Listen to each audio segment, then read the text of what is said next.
Olá, turma. Vamos começar um novo assunto agora, que é o estudo da entropia. Vamos agora imaginar a seguinte situação. Você tem um recipiente contendo água a temperatura ambiente, 25 graus, vamos dizer assim. E a quantidade de água que você tem, vamos supor que seja de 1 mol, ou seja, de água corresponde a 18 gramas. Quer dizer que essa é uma pequena porção de água. Aí você vai aquecer essa água até chegar a 100 graus Celsius. Então você vai ter água líquida a 100 graus Celsius. Você sabe que nessa temperatura vai começar a fervura, mas você pode ter água líquida a 100 graus quando vai começar então a fervura. Muito bem, a água está quente, agora a 100 graus. Toda a energia que você fornecer daqui para frente só vai servir para transformar água líquida em água vapor, água a gás. Bom, então aí o que acontece é o seguinte, na hora que as moléculas de água passam para o estado gasoso, aquele gás ainda está a 100 graus. Tanto é que nos gráficos que a gente conhece de energia fornecida e temperatura, existe o chamado patamar, quer dizer que nessa temperatura não existe, quer dizer que nessa mudança de estado, a temperatura se mantém constante. Só depois que toda a água tiver passado para o estado gasoso é que volta a temperatura a subir. Muito bem, então agora eu pergunto, quanto de energia foi gasto para transformar água líquida a 100 graus para água gás a 100 graus? Quer dizer, sem mudar a temperatura. Bem, a quantidade de energia é aproximadamente 41 mil joules, ou 41 quilojoules, para você fazer a fervura de 1 mol de água.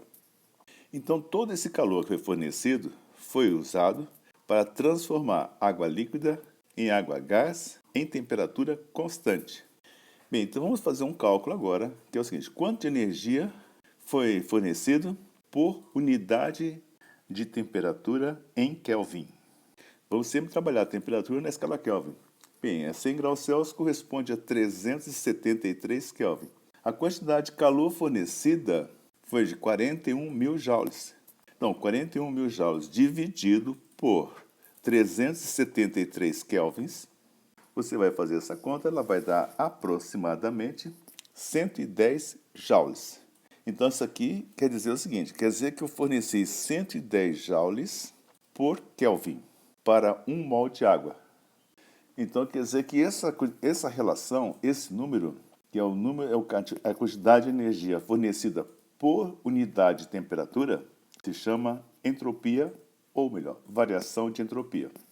Essa grandeza de entropia tem um certo grau de dificuldade na sua compreensão, porque não existe um aparelho para medir a entropia, o entropímetro. Isso não existe. Mas, por exemplo, para medir massa, você tem a balança. Aí você compreende melhor o que é mais pesado e o que é mais leve. Para você medir a pressão, existe um manômetro. Então, você pode saber quem tem maior pressão ou menor pressão. Agora, não existe um aparelho para medir a entropia. Então, a entropia é um cálculo puramente teórico. Então, a gente vai dizer assim, para você calcular a entropia, você vai ter que saber quanto de calor foi fornecido ou foi retirado por unidade de temperatura. Bem, em princípio fica uma grandeza assim meio vaga, mas você aos pouquinhos vai começar a compreender ao longo das explicações e da resolução dos exercícios. Para dar uma pequena definição, a gente pode dizer o seguinte, entropia é uma medida da dispersão da matéria, ou seja, a água estava líquida, com uma certa organização, e passou para o estado gasoso, quer dizer que você conseguiu um afastamento, uma dispersão maior das moléculas de água. De uma forma assim mais popular, a gente diz que houve um aumento de desordem. Então, como é que a gente faz o cálculo da variação de entropia? A gente tem que saber quanta energia foi transferida para o sistema, ou quanto de energia foi retirada por unidade de temperatura. Bom, mas você pode dizer o seguinte, se a entropia do sistema aumentou, como é nesse caso de líquido para gás, aumentou, você vai dizer que a variação de entropia, o ΔS, foi positivo. E se houve uma variação de entropia negativa, quer dizer que se houve uma retirada de calor, retirada de energia, você vai dizer o seguinte, que a entropia foi negativa. Ou seja, se houve uma não dispersão o inverso, de houve uma certa organização das moléculas, você vai dizer que houve perda de entropia. Entropia, de uma certa forma, quer dizer que quanto mais afastado, quanto mais desorganizado estiver, maior é a entropia. Existem alguns fenômenos que são muito fáceis de você perceber, ou como se comportou a entropia. Por exemplo, de sólido para líquido. Você tem que saber que o sólido é o estado mais organizado. O líquido está mais desorganizado. Então, ocorreu um aumento de entropia. Sempre que passa de sólido para líquido, aumenta a entropia. E de líquido para gás, aumenta muito mais ainda. Quer dizer, no estado gasoso é o estado mais desorganizado, é o estado onde as partículas estão mais dispersas, é o estado de maior entropia. Então, qualitativamente, dá para você tirar algumas conclusões. Por exemplo, se você pegar o sal e colocar na água, aquele cristalzinho de sal, quando colocar em água, vai se espalhar por todo o meio líquido. Ou você vai dizer, houve um aumento de entropia do NaCl, sem dúvida alguma. Então, as dissoluções, quando você dissolve uma substância em outra, ocorreu um aumento de entropia.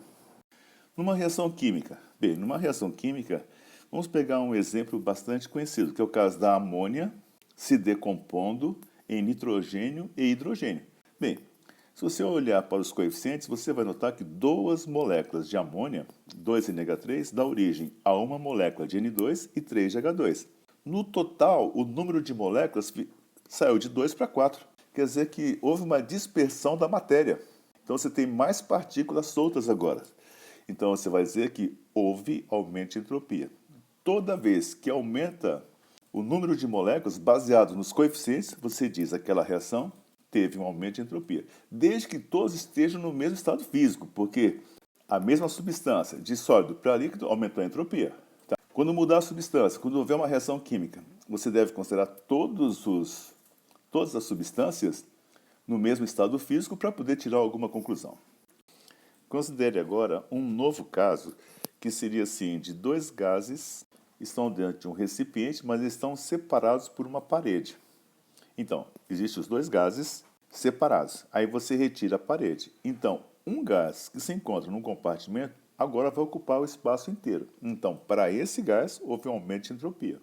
A outra parte, o outro gás, quando você retirou a parede, agora ele vai poder ocupar o espaço todo. Então, no final das contas, houve um aumento de entropia do sistema final em relação ao que era no início, porque houve agora uma maior dispersão das moléculas. Bem, então sempre que você mistura gases com aumento de volume, ocorre um aumento de entropia. E mais um último caso, que é o caso de você pegar dois corpos em temperaturas diferentes. Pode ser dois sólidos, pode ser dois líquidos, dois gases, ou até mesmo que não sejam o mesmo estado físico. Mas o fato é que se eles tiverem temperaturas diferentes, eles vão trocar energia, até que as temperaturas se igualem.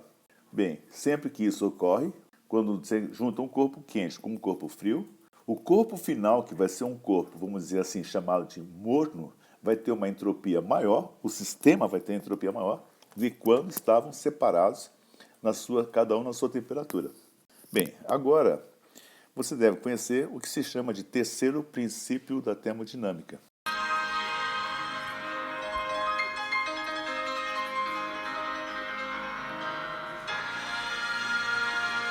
Que é o seguinte: toda substância pura terá entropia zero no zero absoluto.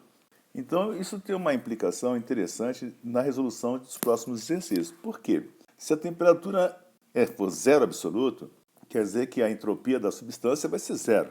Mas se nós tivermos uma temperatura ambiente, 25 graus, quer dizer, 25 graus corresponde a 298 Kelvin. Quer dizer, são 298 unidades longe do zero absoluto. Então, aquela substância vai ter uma entropia positiva, vai ter um valor de entropia. Não existe entropia negativa, porque não existe nenhuma substância que você consiga levar a um zero abaixo do zero absoluto. Isso não tem. Então, todas as substâncias apresentam entropia positiva, inclusive as substâncias simples. Tá. Então, foi possível determinar a entropia de cada uma das substâncias nas condições padrão, isto é, temperatura de 25 graus Celsius e pressão de 1 bar, ou seja, 298 Kelvin, e a pressão de uma atmosfera. Muito bem. Então, se você tiver esses dados, você pode fazer duas observações. Primeiro, Com relação aos gráficos de variação de entropia e variando a temperatura, você vai ver que no mesmo estado físico a variação é mínima. Aumenta, mas é mínima. Mas quando muda de estado, dá um salto.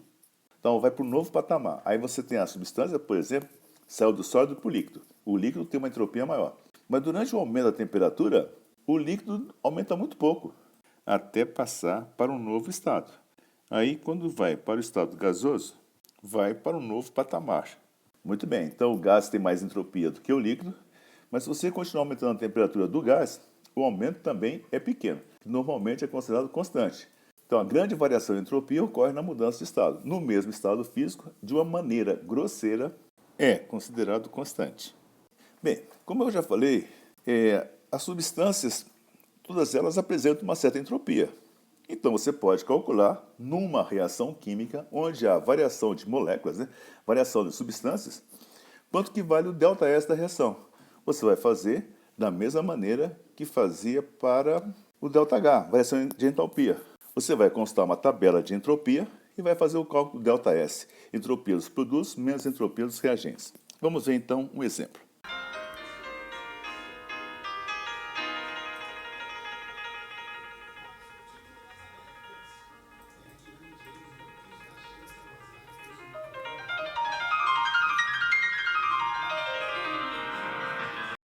O exemplo é o seguinte: consultando a tabela de entropia padrão, calcular a variação de entropia da reação de formação de gás carbônico. A reação de formação é essa aqui: carbono sólido, grafite, carbono grafite, mais oxigênio gás, vai dar CO2 gás. Eu quero saber a variação de entropia, ΔS de formação do gás carbônico.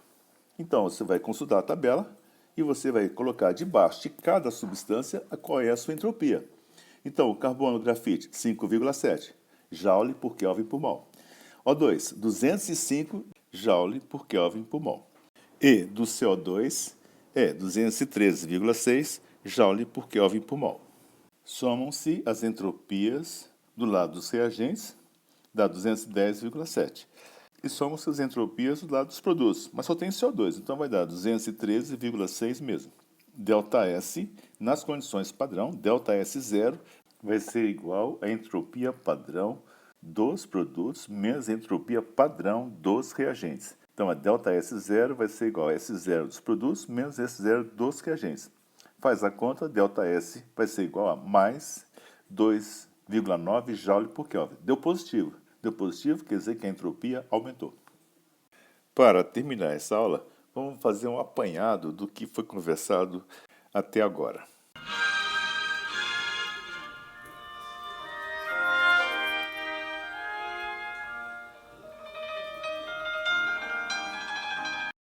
Primeiro, a definição de entropia.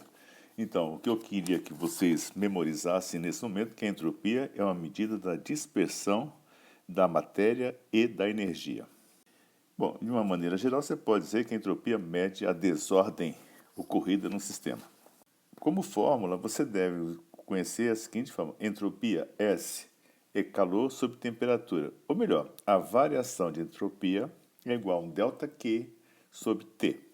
Quando a entropia dá positiva, quer dizer que houve um aumento. Quando ΔS é negativo, quer dizer que houve uma diminuição. Depois, dentro de um mesmo estado físico, para uma certa substância, a entropia é considerada praticamente constante. Na realidade, ela continua aumentando, mas é muito pouco esse aumento, então é chamado de constante. Depois, tem dois casos que você já deve saber agora, que é o cálculo da variação de entropia na fusão. É o calor fornecido dividido pela temperatura de fusão, ou seja, é o ΔH de fusão dividido pela temperatura de fusão. E, na ebulição, a variação de entropia é igual ao ΔH de vaporização dividido pela temperatura de vaporização, a temperatura de ebulição. Para reações químicas, o ΔS é calculado da seguinte maneira: entropia dos produtos menos entropia dos reagentes, obtidos de uma tabela de entropia. Bem, a condição padrão é sempre a mesma, temperatura de 25 graus Celsius ou 298 Kelvin e a pressão é 1 bar ou 0,987 atmosferas. Quer dizer, bar e atmosfera é a mesma coisa, ou quase a mesma coisa. Bem, Só o último detalhe é que não existe entropia negativa. Todas as entropias, a 298 Kelvin, é sempre um valor positivo. Bora para os exercícios, turma?